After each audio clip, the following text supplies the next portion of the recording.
Nigeria and Equatorial Guinea sign agreement on gas pipeline for Gulf of Guinea.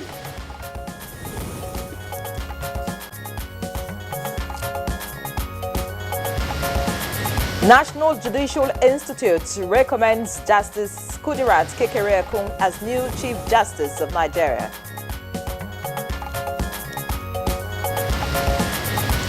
Presidency reacts to alleged attempts to take over federal government's offshore assets.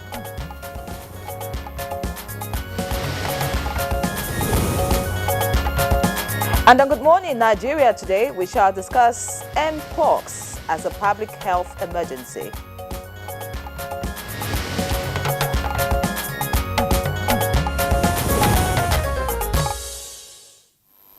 Mpox, the high infectious disease that used to be known as monkeypox.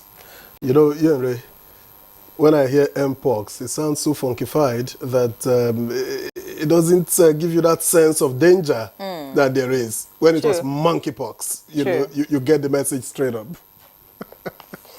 Well, it has been declared a public health emergency in Africa by the continent's top health body. now that's alarming, you may say, Victor, because it's of, if you like, worldwide concern at the moment.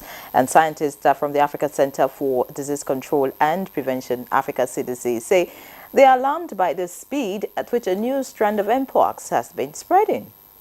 Well, since the beginning of the year, more than 13,700 cases and 450 deaths have been recorded in the Democratic Republic of Congo, where the disease was first identified in 1958 in small mammals, that's monkeys, used for research.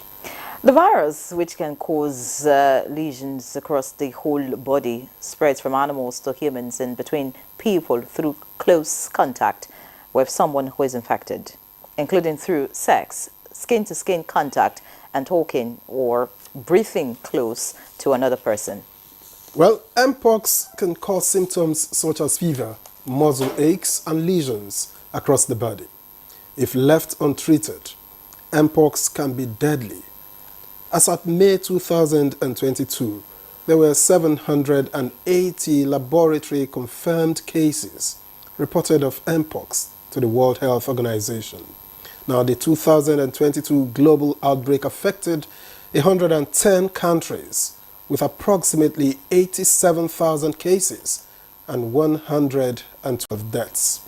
In Nigeria, let's bring the statistics home now. Mpox was first identified on April 4, 1971 in a 4-year-old girl living in Ihe Umuduru village in Abuja State, southeast Nigeria, after developing a febrile illness. Nigeria has so far confirmed a total of 39 out of 788 suspected cases across 33 states and the FCT at the moment. Well, that's pretty much the entire country.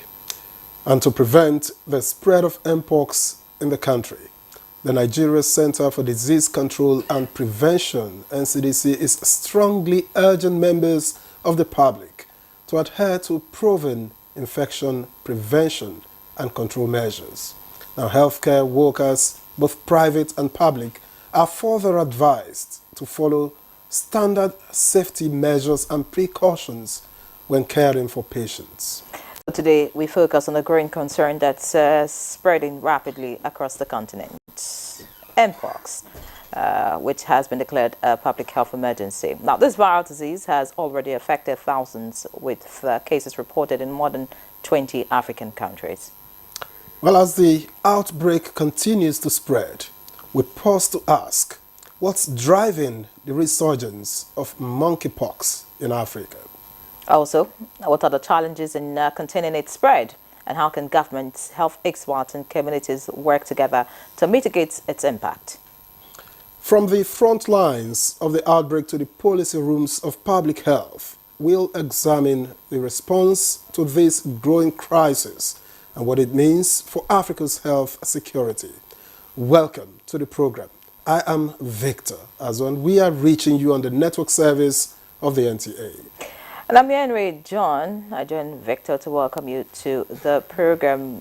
Would have newspaper review much later, but for now, let's have the highlights of the morning news with Musa Abubakar. Musa, good morning to you. Good morning, Henry. Good morning, Victor. Here's the news. President Bola Tinubu and that of Equatorial Guinea, Teodoro Obiang Nguema Mbasogo, on Wednesday evening in Malabo signed an agreement on Gulf of Guinea pipeline project, further affirming partnership for mutual development. A statement by the President's Special Advisor on Media and Publicity, Azuri Ngilali, says the agreement covers legislative and regulatory measures for the gas pipeline establishment and operation, transit of natural gas, ownership of the gas pipeline, and general principles. President Tinubu, who is on a 3-day official visit to Equatorial Guinea, emphasized the agreement will open up new opportunities for gas exploration and employment. Other issues discussed by the two leaders include employment creation, food security, multilateral relations, and conflict resolution mechanisms on the continent during a private meeting that preceded the signing of the agreement. The president of Equatorial Guinea said bilateral relations with Nigeria over many years have been rewarded and emphasized the need to deepen cooperation across salient areas. The National Judicial Council has recommended Justice Kudirat Motomori Kekere Ekun to President Bola Tinubu for appointment as the Chief Justice of Nigeria. The Council made the recommendation at its meeting in Abuja. The recommendation of Justice Kekere Ekun follows the pending retirement of Justice Olukayode Ariola as the Chief Justice of Nigeria, due by next week, Thursday.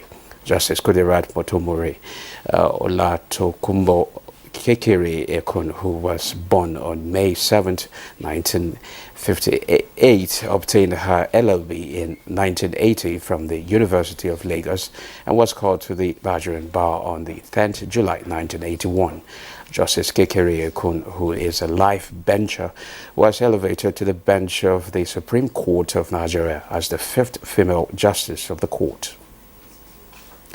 The presidency has reacted to alleged attempts by Chinese company Zhongshan Fucheng Industrial Investment Company Limited to take over offshore assets of the federal government of Nigeria through fraudulent means. In a statement by the Special Advisor on Information and Strategy, Bayo Nanuga, the federal government says it is not under any contractual obligation to the company, as the case is between the company and the Ogun State government, which has been making efforts to amicably resolve the matter.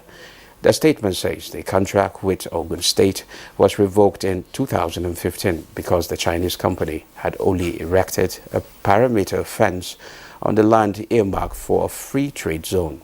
Onanuga explained that Ogun State is still working with the Attorney General and Minister of Justice on the amicable solution. He says Zhongshan obtained the two orders from the Judicial Court of Paris in March and August without any notice being duly served on either the federal government or Ogun State government. It further stated that Zhongshan undoubtedly withheld vital information and misled the Judicial Court in Paris into attaching the Nigerian government's presidential jets, which are on routine maintenance in France. The U.S. and nature of the presidential jets as assets of a sovereign entity whose assets are protected by diplomatic immunity forbid any foreign court from issuing an order against them. It added the presidential advisor likened the latest arm-twisting tactics by the Chinese company to the PNID case, in which questionable individuals falsely present themselves as investors to undercut governments in Africa. The government assures Nigerians of readiness to protect the nation's assets in foreign jurisdictions from predators. Nigeria's inflation rate has dropped for the first time in 19 months in July 2024. Data from the National Bureau of Statistics shows that headline inflation dipped to 33.40% in annual terms from 34.19% in June. Vice-Chancellor of the Federal University Kashari, Gombe State, Professor Umar Pate, has emerged as the pioneer president of the Society of Nigerian Broadcasters following election of new executives at the first national conference. New members were also inducted at the event in Abuja.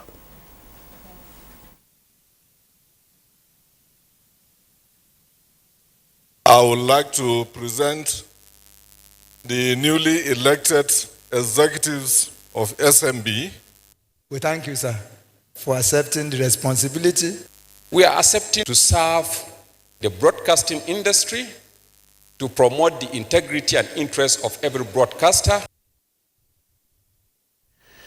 Those are the highlights of the news at this time. Good Morning Nigeria continues with Victor and Erie after the commercial break. Please don't go away.